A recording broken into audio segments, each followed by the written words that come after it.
ये किसकी होने लगी वहाँ पे? मुसलमानों को कहीं ना कहीं दबाया जा रहा है। पत्रकार महोदय, आपको भी मालूम है। जिहाद करते हैं? मैं नहीं मानता जिहाद। किसी मुस्लिम के किसी भी किताब में दिखा दो जिहाद का मतलब क्या है। जिहाद का मतलब आप बता दो क्या है। जिहाद का मतलब किसे कहते हैं? जिहाद किसे कहते हैं? चौधरी तो 56 जिहाद गिना रहे हैं। वो बोल रहे हैं कि गेमिंग जिहाद है, टीवी जिहाद है, मीडिया जिहाद है। मीडिया जिहाद है। मैं मीडिया जिहाद से मैं सहमत हूँ। मीडिया में जिहाद ही तो फैला रहे हैं लोग। लव जिहाद भी है। अरे लव जिहाद क्या है पहले? अच्छा एक चीज बताइए, महाराष्ट्र में भी जो कुकर में काट के उबाल के कर दिया वो कहाँ? जितने भी जिहाद हो रहे हैं उसमें कहीं ना कहीं भारतीय जनता पार्टी के लोग शामिल हैं। अच्छा, भारतीय जनता पार्टी कर रही है सब। आप एक चीज बताइए कि पहलवानों का शोषण करने वाले किस पार्टी से थे? हैं? अभी यहाँ पे बस्ती में कुंदन सिंह ठाकुर किस पार्टी से थे? बताइए। जितने भी जिहाद ये होता है, लड़कियों का बलात्कार, ये सब भारतीय जनता पार्टी से क्यों होते हैं? आय कौन सी दुगनी होगी? आप लोगों की आय दुगनी होगी। IT सेल वालों ने आपको 5000 से 10,000 कर दिया होगा, यही आपकी आय दुगनी होगी। किसानों की आय कब दुगनी होगी? तो हिंदू खतरे में कब था? हिंदू खतरे में कब था? ना हिंदू खतरे में है, ना मुसलमान खतरे में है। सिर्फ और सिर्फ बाबा साहब का संविधान खतरे में है। यहाँ पे खतरे में और कोई नहीं है। सिर्फ भारतीय जनता पार्टी के लोग खतरे में हैं और वो लोगों को खतरे में डाल के सिर्फ और सिर्फ धर्म पे राजनीति करना चाहते हैं। 9 साल में क्या क्या उन्होंने काम किए हैं पत्रकार महोदय, कोई भी गिनवा दो आप। क्या 2 करोड़ रोजगार दे दिया हर साल? 9 करोड़ रोजगार हो जाने चाहिए अगर अच्छे दिन आ गए हैं। जश्न मन में किस बात के? महिला सुरक्षित हो गई? किसानों की आय दुगनी हो गई क्या? $5 ट्रिलियन की अर्थव्यवस्था तैयार हो गई क्या? गंगा साफ हो गई क्या? बताइए, बोलो भैया। कुछ नहीं हुआ है। हिंदू तो मजबूत हो गया ना 9 सालों में। तो हिंदू खतरे में कब था? हिंदू खतरे में कब था? ना हिंदू खतरे में है, ना मुसलमान खतरे में है। सिर्फ और सिर्फ बाबा साहब का संविधान खतरे में है। यहाँ पे खतरे में और कोई नहीं है। सिर्फ भारतीय जनता पार्टी के लोग खतरे में हैं और वो लोगों को खतरे में डाल के सिर्फ और सिर्फ धर्म पे राजनीति करना चाहते हैं। पंडित जवाहरलाल नेहरू ने कहा था कि राजनीति राजनीतिक मुद्दों पे हो तो ज़्यादा बढ़िया रहेगा, धर्म पे राजनीति नहीं होनी चाहिए। और वर्तमान सरकार सिर्फ और सिर्फ धर्म पे राजनीति कर रही है। अरे आए दिन नए कांड हो रहे हैं। देखिए, कहीं पे गेमिंग जिहाद हो रहा है, कहीं पे। हाँ, जितने भी जिहाद हो रहे हैं उसमें कहीं ना कहीं भारतीय जनता पार्टी के लोग शामिल हैं। अच्छा, भारतीय जनता पार्टी कर रही है सब। आप एक चीज बताइए कि पहलवानों का शोषण करने वाले किस पार्टी से थे? हैं? अभी यहाँ पे बस्ती में कुंदन सिंह ठाकुर किस पार्टी से थे? बताइए। जितने भी जिहाद ये होता है, लड़कियों का बलात्कार, ये सब भारतीय जनता पार्टी से क्यों होते हैं? जब अटल बिहारी वाजपेयी जी की सरकार थी, एक लड़की ने गुमशुदा रिपोर्ट करी थी कि हमारे साथ शोषण हो रहा है और नाम नहीं लिखा था उसने। उन्होंने सिर्फ वैसे बता दिया कि फलाना, मतलब जगह बता दिया कि वहाँ का है। और उन्होंने ED और CBI को ऐसे भेजा ना, बाबा के रूप में कभी लड़के के पास जाते थे, कभी किसी के रूप में, और उसका पता लगा लिया जिसने शोषण किया था। भारतीय जनता पार्टी के पास सब कुछ है ना, पूर्ण बहुमत में है। और अपने नेता का उसका नाम भी बता दी कि फला नेता हमारा शोषण कर रहा है, फला आदमी हमारा शोषण कर रहा है। फिर भी भारतीय जनता हाथ पे हाथ रख के बैठी हुई है। ये नाकामयाबी है या नहीं है? आप अच्छे दिन गिनवाइए भारतीय जनता पार्टी के। अच्छे दिन आ तो गए। अरे कौन से अच्छे दिन है सर? बताओ। आय दुगना हो गई है। आय कौन सी दुगनी होगी? आप लोगों की आय दुगनी होगी। IT सेल वालों ने आपको 5000 से 10,000 कर दिया होगा, यही आपकी आय दुगनी होगी। किसानों की आय कब दुगनी होगी? 24 में किसकी सरकार? 24 में भाजपा हटाओ, भाजपा मुक्त भारत बनेगा। कोई भी बन सकता सरकार। ताल ठोक रहे हैं कई केंद्र मंत्री की, हमारे फिर से पूर्ण बहुमत। भारतीय जनता पार्टी नहीं आएगी। कमल का फूल हमारी भूल थी।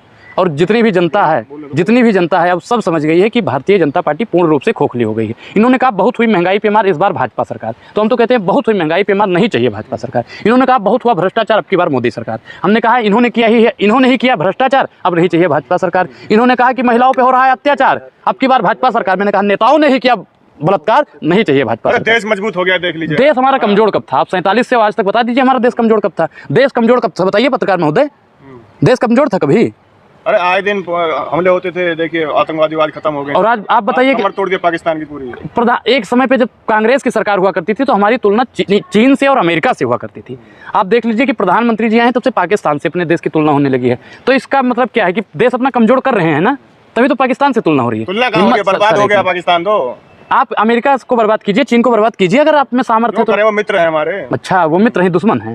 हाँ, ये तो अपने घर का था, गया है। हमारे सेना के जवानों का सर काट के ले जाते हैं। और चीन वाले जब घुस आए उस पर क्यों नहीं बात करते? हम तो कहते हैं कि सेना को खुली छूट दे दो कि गद्दारों के खंजर को पे और पड़ोसी के झोले में गद्दारों के चित्तों पे, तभी जाकर ठंडा होगा। झेलिम का रट्टी पानी और पड़ोसी याद रखिए। सरकार गिरने वाली है, शिंदे गुट और बीजेपी में झड़प चल रही है। तो ये तो बीजेपी वाले एक होता नहीं कि इन्होंने पहले फूट डाला और देश को लूट डाला, तो अब इनके अंदर भी फूट पड़ चुकी है। अब ये धीरे धीरे बर्बाद हो जाएगी। भारतीय जनता पार्टी धीरे धीरे खोखली हो जाएगी। जैसे मतलब होता नहीं कि एक कुत्ता होता है रोटी के लिए आपस में लड़ जाता है, तो भारतीय जनता पार्टी अब ठीक उसी प्रकार लड़ रही है। खोखली कहाँ होगी? मजबूत सरकार चल रही है पूरे देश में। मजबूत सरकार अगर होती तो अपने विधायकों को और सांसदों को बचाती ना। वो कहती कि भैया मुंह तोड़ के जवाब देंगे, कोई भी हो, हम अपना नेता नहीं देखेंगे, देश की बेटियों को देखेंगे, हम देश की असमंजसता पर सवाल नहीं उठने देंगे। और प्रधानमंत्री जी किसानों को पिटवा देते हैं, जो अन्नदाताओं को पिटवा देते हैं। जी का बयान है कि 9 साल पहले भारत में कुछ नहीं हुआ करता था, हमारे 9 साल के आने के बाद सब कुछ बाद में बना है।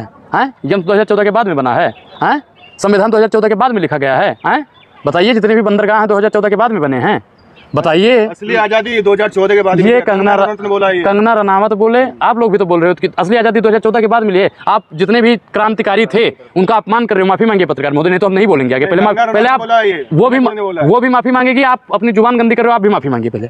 माफी मांगिए। राष्ट्रवादी अभिनेत्री है वो माफी मांगेंगी? हाँ, बीजेपी का जो गुड़ गाता है वो राष्ट्रवादी अभिनेत्री हो जाता है। अभी हम भी मोदी जी वाह, योगी जी वाह के नारे लगाने लगे ना, रेड कॉर्पोरेट बिछा दिया जाएगा हमें। उत्तराखंड से मुस्लिम पलायन कर रहे हैं। क्या चीज? उत्तराखंड से मुस्लिम पलायन कर रहे हैं। तो इनकी तो देखो एक चीज, इनकी तो राजनीति सिर्फ और सिर्फ हिंदू मुसलमान पे ही डिपेंड करती है। ये वास्तविक मुद्दों पे राजनीति नहीं कर सकते हैं, महंगाई पे राजनीति नहीं कर सकते हैं, विकास पे राजनीति नहीं कर सकते। भारतीय जनता पार्टी के किसी नेता से पूछ लो विकास क्या है, कोई नहीं बता पाएगा।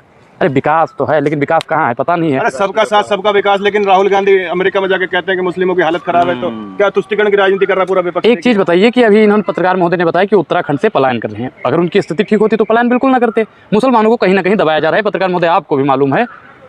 अरे कहाँ दबाया जा रहा है देश में? सबका साथ उत्तराखंड में मिला सबको। ठीक, एक मिनट, अगर सबका साथ सबका आईटी खुला हमारे सरकार आने के बाद, और आप कह रहे हैं विकास ही नहीं हुआ। बोलो कितनी IIT खुली है बताइए, चलिए हमको दिखाइए अपने साथ में। वो तो कह रहे हैं कि हाँ? अभी खुला। और उसकी डिग्रियाँ दिखाइए पहले। डॉक्टर है ना, डॉक्टर है, मेडिकल उसका कहाँ है बताइए हमको। मेडिकल कहाँ है उसका, डिग्री कहाँ, कब पास किया था उसने बताइए। डिग्री कहाँ है, कितने मरीजों का उसने ऑपरेशन किया है बताइए। झूठे और अरे भैया हम क्या कह रहे हैं, कोई डॉक्टर है ना, डॉक्टर सबित पात्रा लिखता है ना, हमने तो नहीं लिखा है ना कुछ अपने नाम के आगे। डॉक्टर सबित पात्रा लिखता है, हमें उसकी क्लिनिक दिखाओ। अरे PhD करी है उन्होंने, PhD करने वाला लगा नहीं, वो कह रहा है MBBS है, कह रहा है MBBS है। MBBS है तो अपनी क्लिनिक खोल के बैठना चाहिए ना कि भारतीय जनता पार्टी की। राहुल गांधी ऐसे बदनाम क्यों करवाते हैं देश को? क्या देश को क्या बदनाम करवा दिया बताओ? क्यों देते हैं ऐसे बयान फजूल के? बताइए। कोई जुल फिजूल का नहीं। आप लोग तो कहने मोदी जी का डंका बज रहा है, डंका उनका बजा और आरती भैया किसकी होने लगी वहाँ पे विदेशों में?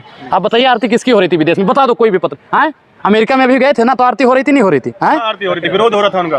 वो आरती महिला ऐसे ऐसे कर रही थी भैया। बताइए राहुल गांधी की आरती हुई नहीं हुई? डंका भले ही आपका बजे, लेकिन मंदिर में आरती सिर्फ और सिर्फ भगवान की होती है। अच्छा, नमाज हो रही है मंदिरों में। देखिए हापुड़ में क्या केस हुआ है, हापुड़ में नमाज देखिए धर्म पे राजनीति ना हो तो अच्छा है। आप वास्तविक मुद्दों पे राजनीति करिए ना। अर्लोक गोस्वामी या फिर अनिश देवगन, ये लोग काफी हैं हिंदू मुसलमान बात है कि अनुराग बोलेगा, मंदिर में बात है कि नहीं बोलेगा? क्या अगर मंदिर में अजान हो रही तो गलत है? मैं तो बोलता हूँ कार्रवाई होनी चाहिए ना लोगों। भाई मैं क्या कह रहा हूँ कि गलत करने वाले का ना कोई धर्म होता है ना कोई पैसा होता है।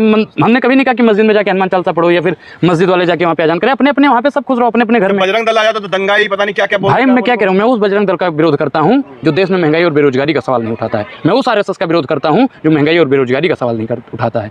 मैं इस बजरंग दल का तो विरोध करता हूँ जो दंगे फैलाता है। मैं ऐसे बजरंग दल की स्थापना और RSS की स्थापना करना चाहता हूं जो भारतीय जनता पार्टी से सवाल पूछे। RSS की तो आप भैया उजागर करने लगे हैं। प्रधानमंत्री से कह दिया कि अब आप धर्म पे और उस पे कुछ आपका मैजिक खत्म हो रहा है, अब आप विकास पे बात कीजिए। RSS को इस RSS तो हमारा सलाम है। तो राहुल गांधी के बयान से सहमत हैं आप? बिल्कुल भाई, बिल्कुल बिल्कुल। आपको नहीं लगता है? आपको नहीं लगता है? कहाँ से हालत खराब है? एक चीज बताइए, जब श्यामा प्रसाद मुखर्जी ने जिन्ना के साथ में जब तालमेल उनका था वो ठीक था। प्रधानमंत्री जी महबूबा मुफ्ती से गठबंधन कर लेते हैं वो ठीक है, और राहुल गांधी जी अगर कुछ कह देते हैं वो गलत है। स्टूडियो में लड़ाई चल रही है, हिंदू मुसलमान स्टूडियो में लड़ाई चल रही है। ऐसे मैं क्या कह रहा हूँ, मेन स्ट्रीम मीडिया जो हिंदू मुसलमान बैठा के करती है, ऐसी मीडिया को बर्खास्त कर देना चाहिए। और जितने भी लोग हैं टीवी तो देखना ही बंद कर दो, क्योंकि टीवी देश में ऐसी टीवी फैला रही है कि देश के लोग खोखले हो जा रहे हैं और बेकार हुए जा रहे हैं। वो सिर्फ और सिर्फ हिंदू खतरे में है, मुसलमान ये कर रहा है, मुसलमान जिहाद कर रहा है, मुसलमान फलाना कर रहा है, मुसलमान धमाका कर रहा है, सिर्फ उसी पे राजनीति कर रहे हैं। गेमिंग जिहाद भी नया आया है, देखिए गेम के जरिए लोगों को, युवाओं को ऑनलाइन गेमिंग धर्म परिवर्तन कराया जा रहा है। आप बोलते नहीं है ऐसे, मतलब बताइए। मैं क्या कह रहा हूँ कि भाई देखो उनका अपना अपना मानना है ना, गलत है तो उसका विरोध होना चाहिए। बिल्कुल मैं तो कर रहा हूँ कि गेमिंग जिहाद अगर हो रहा है तो सरकार उस पर प्रतिबंध लगाए ना। सरकार साहब तो बैठे हैं ना सत्ता में, वैसे तो कहते हैं कि हम सब देख लेंगे, एक अकेला सब पे भारी। अरे महाराज आपके पास 303 सांसद। मुस्लिम जिहाद करते हैं? मैं नहीं मानता जिहाद। किसी मुस्लिम के किसी भी किताब में दिखा दो जिहाद का मतलब क्या है। जिहाद का मतलब आप बता दो क्या है, जिहाद का मतलब किसे कहते हैं, जिहाद किसे कहते हैं? चौधरी तो 56 जिहाद गिना रहे हैं। वो बोल रहे हैं कि गेमिंग जिहाद है, टीवी जिहाद है, मीडिया जिहाद है। मीडिया जिहाद है, मैं मीडिया जिहाद से मैं सहमत हूँ। मीडिया में जिहादी तो फैला रहे हैं लोग। लव जिहाद भी है। अरे लव जिहाद क्या है पहले? अच्छा एक चीज बताइए, महाराष्ट्र में भी जो कुकर में काट के उबाल के कर दिया वो क्या है? वो भी तो क्या है भाई बताओ? वो एक मिनट सर मैं क्या बता रहा हूँ, मेरी भी सुनिए आप। महाराष्ट्र वाला वो तो मुसलमान नहीं था ना। मैं तो कह रहा हूँ कि साहिल को फांसी दे देनी चाहिए। साक्षी बहन देश की बेटी है, और गलत करने वाला मैं मुसलमान नहीं कहता हूँ, वो अपराधी है, खूंखार अपराधी है, उसको सजा मिलनी चाहिए। पूरे मुसलमान को हम गाली नहीं दे सकते हैं, अभद्र टिप्पणी नहीं कर सकते हैं। महाराष्ट्र वाले पे आप लोग कहीं नहीं बोल रहे हो? आपके साहब अभी बिहार में उसकी पार्टनर ने उसका प्राइवेट पार्ट ही काट दिया, उस पर कोई कुछ नाम बदल के कलावा पहन के थोड़ी ना करते थे कोई, ये बताइए। वो तो कलावा पहन के कर रहा था। अरे उसको हम कह तो रहे हैं कि अगर वो गलत था, मैं क्या बोलूँ कि साहिल गलत था, वो गलत था, महाराष्ट्र वाले पे आप बात क्यों नहीं करते हो? अब हिंदुस्तान तो हिंदू राष्ट्र बनेगा ही, पाकिस्तान भी बनेगा। ये देखिए, ये अभी देखिए ठीक है, हिंदू राष्ट्र आप बनाइए अगर संविधान इजाजत देता है। पहले आप संविधान को बदलिए, और जिस दिन संविधान को बदल दिया जाएगा, संविधान